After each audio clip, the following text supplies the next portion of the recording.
एक घना जंगल था जहां एक छोटी सी झोपड़ी में राहुल अपनी पत्नी मीना के साथ रहता था। दोनों का जीवन बहुत साधारण था, लेकिन उनके साथ एक और भी था, राहुल का प्यारा गधा, जिसका नाम था बबली। राहुल और बबली हर दिन जंगल जाकर लकड़ियां काटते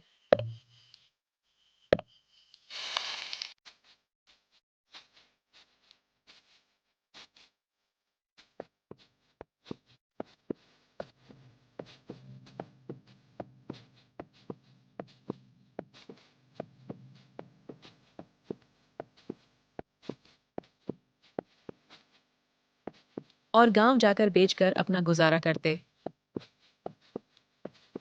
राहुल अपने गधे से जान से ज्यादा प्यार करता था। उसके लिए अलग से खाना बनाता, प्यार से सिर धोता और रात को उसके साथ बैठकर बातें करता। एक दिन की बात है, राहुल और बबली लकड़ी काट रहे थे।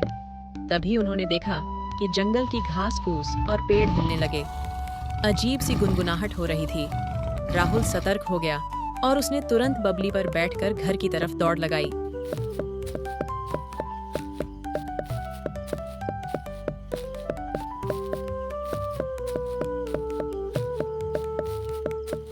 झोपड़ी पहुंचकर राहुल ने मीना को सब कुछ बताया। मीना सुनते ही डर गई। उस दिन के बाद कुछ दिनों तक दोनों जंगल नहीं गए। घर में खाने का भंडार खत्म होने लगा। बहुत सोचने के बाद राहुल ने फैसला किया कि अब जंगल जाना पड़ेगा, चाहे जो हो। अगली सुबह राहुल और बबली फिर से जंगल गए।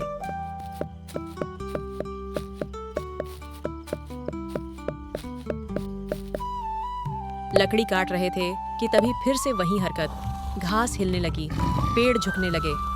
पर इस बार राहुल ने अनदेखा किया और काम में लग गया। तभी अचानक एक भयानक बाघ सामने आ गया। राहुल और बबली घबरा गए। बचने की कोशिश की, लेकिन बाघ ने उस पर हमला कर दिया। बाघ ने राहुल को मार डाला। बबली किसी तरह भागकर घर वापस आया। उसके शरीर पर खून के निशान थे। मीना ने जब उसे देखा तो सब कुछ समझ गई। उसका दिल टूट गया, पर उसके दिल में एक आग जल गई, बदले की आग।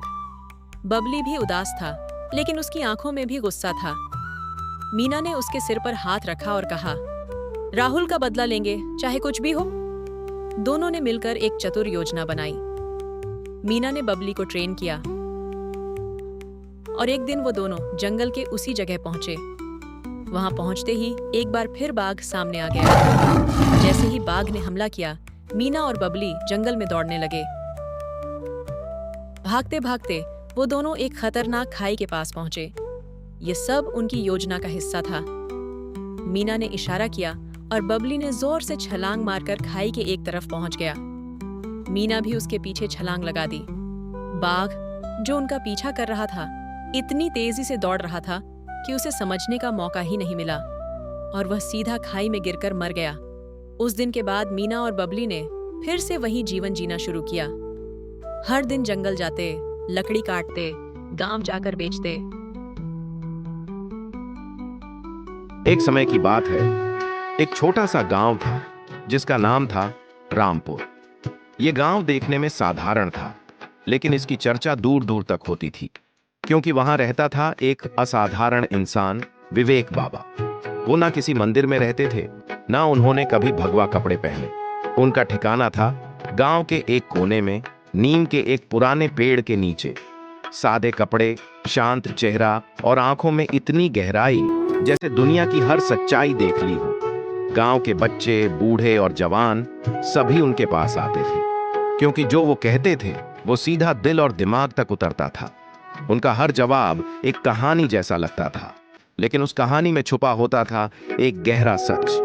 एक दिन गांव में आया मोहन, एक नौजवान लड़का, आंखों में बड़े बड़े सपने। उसने बाबा से कहा, बाबा, मुझे बड़ा आदमी बनना है। पैसा चाहिए, शोहरत चाहिए, सब चाहिए।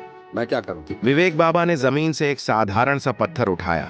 इसे ले जा और शहर के 3 लोगों को दिखा। बेचना मत, बस दिखाना, और देख क्या होता है। मोहन गया। पहले पहुंचा एक सुनार के पास।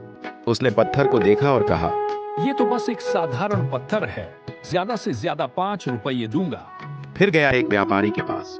उसने कहा, चल 10 रुपए दे देता हूँ। आखिर में एक मूर्ति तराशने वाले कलाकार के पास पहुंचा। उसने ध्यान से देखा, फिर मुस्कुराया।